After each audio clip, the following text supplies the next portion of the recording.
욥기 18장을 보겠습니다.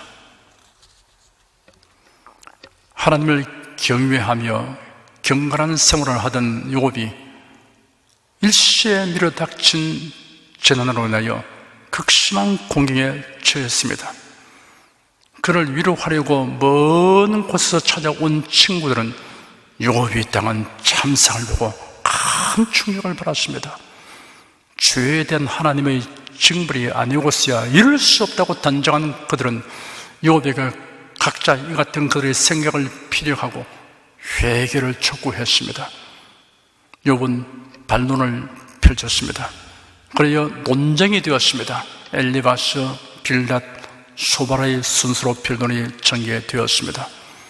1차의 논쟁이 끝나지 이어서 2차 논쟁이 시작되었습니다.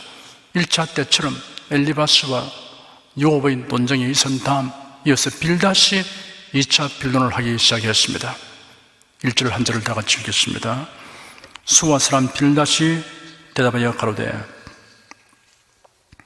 빌닷은 두뇌가 명수하고 변론이 논리 정연합니다.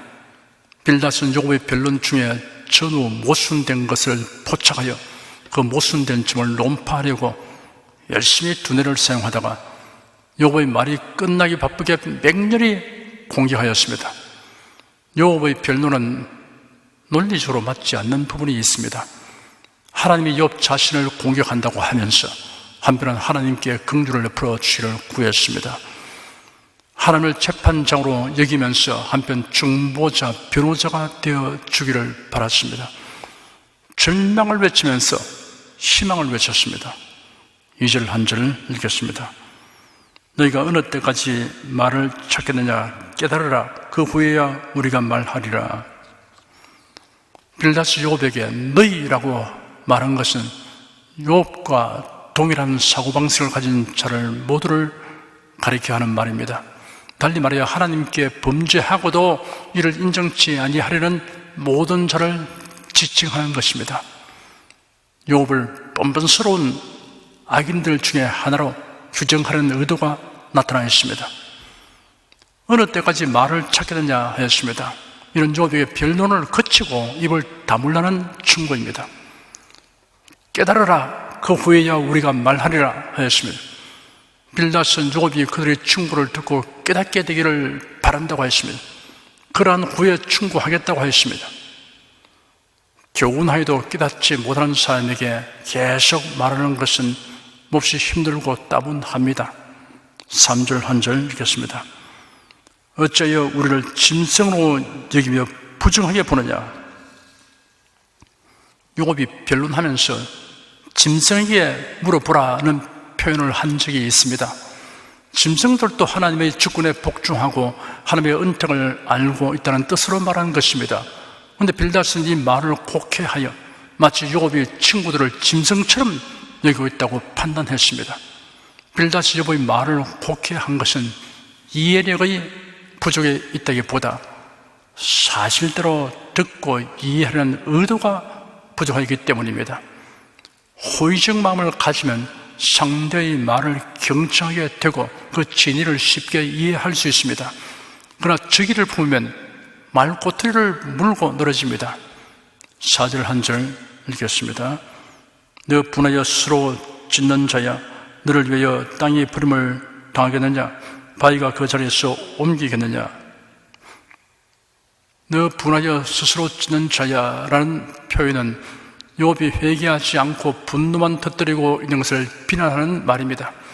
분노는 스스로 찢는 결과를 초래합니다.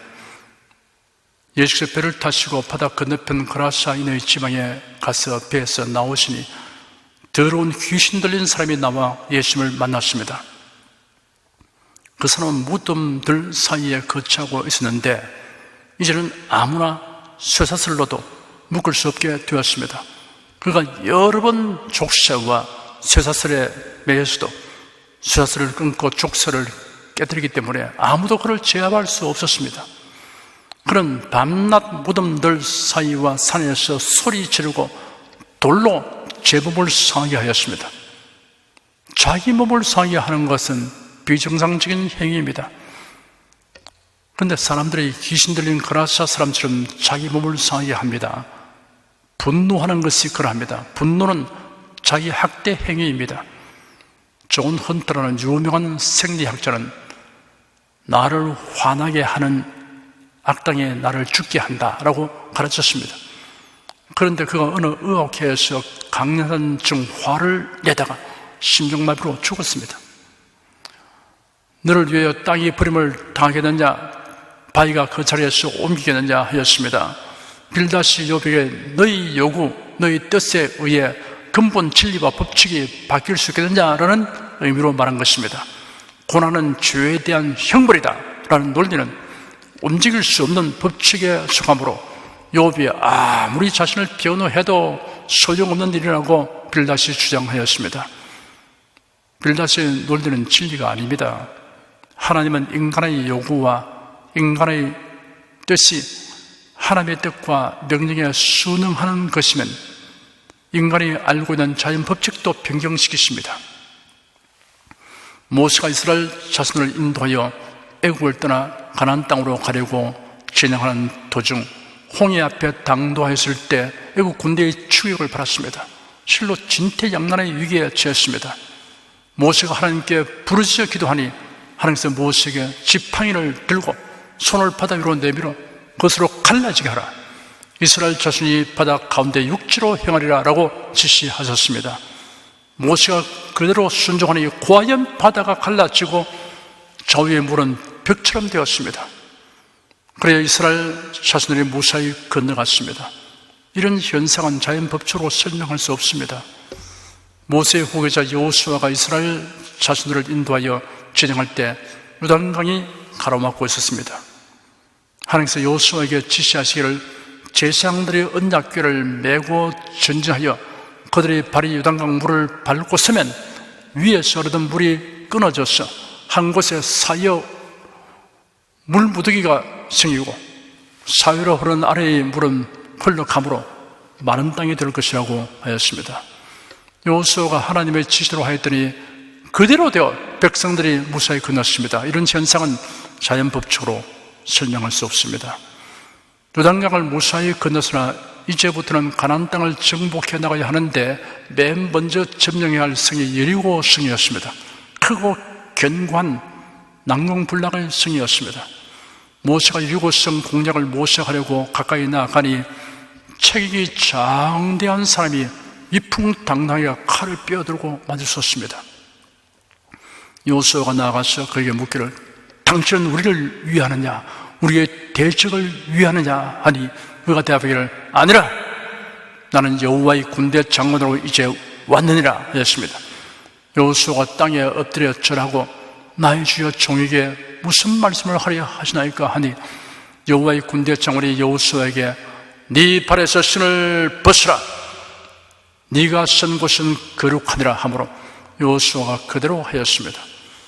그러자 여리고 성 점령을 위한 전략 전술을 설명했습니다.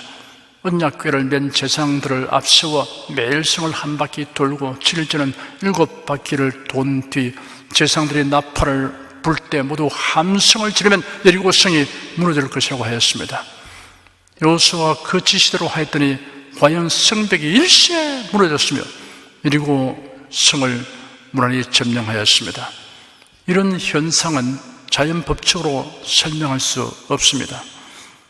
유다 나라의 히스기야 왕이 죽을 병에 걸렸는데 선지자 이사야가 왕을 방문하여 살지 못할 터이니 신변 정리를 하라고 권고하였습니다. 히스기야 왕이 통곡하며 하나님께 간구했더니 하나님께서 그 기도를 응답하셨습니다. 이사야 선지자가 다시 히스기야 왕에게로 가서 하나님의 말씀을 전달하였습니다. 내가 네 기도를 들었고 네 눈물을 부었다. 이제 내가 너를 고쳐줄 것이니 네가 사흘 후에 여호와의 전으로 올라갈 수 있을 것이다. 내가 또 네 수명을 15년 더 연장시켜주고 너와 이 성을 아수르 왕의 손에서 구해주겠다라는 메시지였습니다.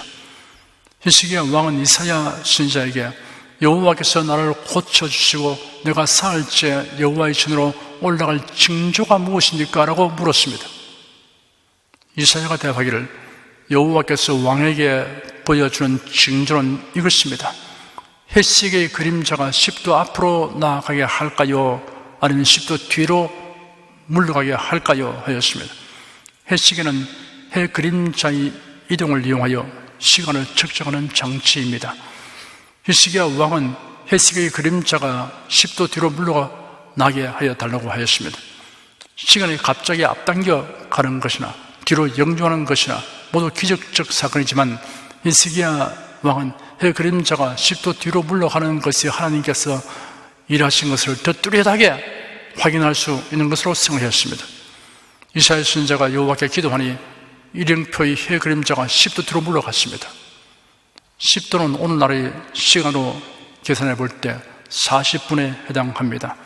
하루 24시간 곱하기 60분 1440분이고 1440분 나누기 360도 하면 4분입니다. 4분 곱하기 10도는 40분. 그러므로 시간이 40분을 역행했다는 뜻입니다. 지구의 자주는 변함이 없고 다만 해시계의 그림자만 물러갔는지 아니면 지구 전체에 미치는 시간의 영주 현상인지는 잘 알 수 없지만 여하튼 자연법칙으로 설명할 수 없는 일입니다.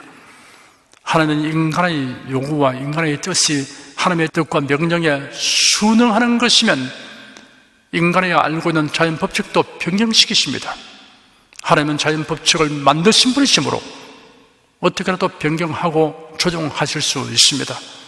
5절, 6절, 2절 함께 읽겠습니다. 악인의 빛은 꺼지고 그 불꽃은 빛나지 않을 것이요 그 장막 안의 빛은 어두워지고 그 위의 등불은 꺼질 것이요. 이러한 논증은 악인이라는 특정 부류에게만 해당되는 것이 아닙니다. 모든 인간의 생명과 영혼은 불꽃놀이 할 때 화려하게 빛을 발하고는 곧장 사라져 버리는 불꽃 같으며 등단의 심지가 불빛을 바라다가 결국 다 타고 꺼져버린 것 같습니다. 7절에서 10절까지 함께 읽겠습니다. 그 강한 구름이 고나여 지고 그 베푼 기에 스스로 빠질 것이니 이는 그 발이 스스로 그 물에 들어가고 얼른 줄을 밟으며 그 발 뒤꿈치는 창에 치이고 그 몸은 올무에 얽힐 것이며 그를 동일 줄이 땅에 숨겼고 그를 빠뜨릴 함정이 길에 베풀렸으며 하나님을 거스르는 인간의 꾀는 자성자박이 되고 자기를 파멸케 하는 그물이 되며 자신이 당하는 창에 덮치며 올무올감이이며 함정입니다. 다윗 왕이 압살롬의 반역으로 왕궁을 버리고 도피할 때 탁월한 전략가인 아히도벨이 압살롬 편에 가담했다는 정보를 입수하였습니다. 그저 곧장 기도하기를 여호와여 원컨대 아히도벨의 모략을 어리석게 하시옵소서 하였습니다. 과연 하나님께서 아히도벨의 모략이 채택되지 못하도록 섭리하셨습니다. 그래야 결국 반란은 진압되었습니다. 악한 자에 대하여는 최선을 다해 방비할 뿐 아니라 그의 책략이 무산되고 자기 함정이 되게 해달라고 우리가 하나님께 기도해야 합니다. 11절 한 절 읽겠습니다. 무서운 것이 사방에서 그를 놀래고 그 뒤를 쫓아올 것이며 빌닷은 불안과 공포가 욥을 추격할 것이라고 하였습니다. 사실 욥은 두려움이 있었습니다. 그러나 하나님께 범죄하기 때문이 아니었습니다. 절대된 하나님 앞에서 나약한 인간이 가질 수밖에 없는 두려움이었습니다. 인간이 가장 두려워해야 할 것은 구세주를 배격한 자에게 닥쳐올 최후의 심판입니다. 12절에서 21절까지 읽겠습니다. 그 힘은 기근을 내어 수하고 그 곁에는 재앙이 기다릴 것이며 그의 백체가 먹히리니 곧 사망의 장자가 그 지체를 먹을 것이며 그가 그 의뢰하던 장막에서 굽혀서 무수음의 왕위로 잡혀가고 그에게 속하지 않은 자가 그 장막에 거하리니 유황이 그 처소에 뿌려질 것이며 아래서는 그 뿌리가 마르고 위에서는 그 가지가 지킬 것이며 그의 기념이 땅에서 없어지고 그의 이름이 거리에서 전함이 없을 것이며 그는 광명 중에서 흑암으로 몰려 들어가며 세상에서 쫓겨날 것이며 그는 그 백성 가운데서 아들도 없고 손자도 없을 것이며 그의 거하던 곳에는 한 사람도 남은 자가 없을 것이라. 그의 날을 내어 뒤에 오는 자가 앞선 자의 두려워하던 것 같이 놀라리라. 불의한 자의 집이 이러하고 하나님을 알지 못한 자의 처소도 그러하니라. 빌닷은 요압에 대한 공박의 고삐를 늦추지 아니하였습니다. 빌닷은 요압이 점점 쇠하게 해서 결국 파멸을 당할 것이라고 하였습니다. 요압 자네가 범죄해서 사망의 장자 곧 지금 악창이 네 피부와 지체를 먹어치우는 것이다 라고 가혹한 말을 내뱉었습니다. 태풍의 나무가 뽑히듯이 요압의 산업과 가정이 파탄증이 되었으니 치유 불가능이라고 하였습니다. 세상에서 잊혀지고 자존조차 없을 것이라고 하였습니다. 불의한 자의 결말이 어떻게 될 것인가에 대한 본보기가 될 것이라고 하였습니다. 빌닷은 요압의 친구들의 충고를 순순히 긍정하고 수용하지 않고 반박하는 태도에 대해 격분한 듯 합니다. 처음 논쟁에서는 소망을 주는 표현도 했으나 이번엔 격렬한 어투로 공박하기만 했습니다. 빌닷은 요압의 처지가 비참한 상태이므로 이를 악인에게 임하는 형벌의 증거로 채택하였습니다. 요압의 친구들은 그릇된 판단 기준을 가지고 노래를 전개하고 있습니다. 당면한 현실과 상태로서 그 삶을 판단하는 것은 그릇된 결론이 될 수 있습니다. 그 사람의 신앙 상태로서 그가 처한 현실과 상태를 판단해야 합니다. 인간이 겪는 고통의 근본 원인은 인간의 죄로 인한 것입니다. 그러나 요압이 겪는 고통은 요압 자신의 죄로 인한 것이 아닙니다. 고난당하는 요압은 죄에 대한 형벌의 본보기가 아닙니다. 인내의 본보기입니다. 기도하겠습니다. 하나님을 의지하는 성도들에게 때를 따라 적절한 도움을 주시는 하나님께 감사드립니다. 환난과 시험을 감당할 수 있는 힘을 하나님께서 우리에게 공급하여 주시기 때문에 우리가 환난 중에도 소망을 가지고 즐거워하며 인내합니다. 하나님을 경외하는 자, 그리스도 안에 있는 자에게는 무슨 일을 만나도 최종에는 유익하고 선한 결과가 기약되어 있음을 우리가 압니다.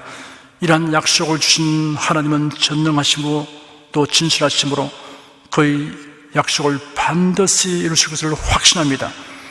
예수 그리스도의 이름으로 기도드립니다. 아멘.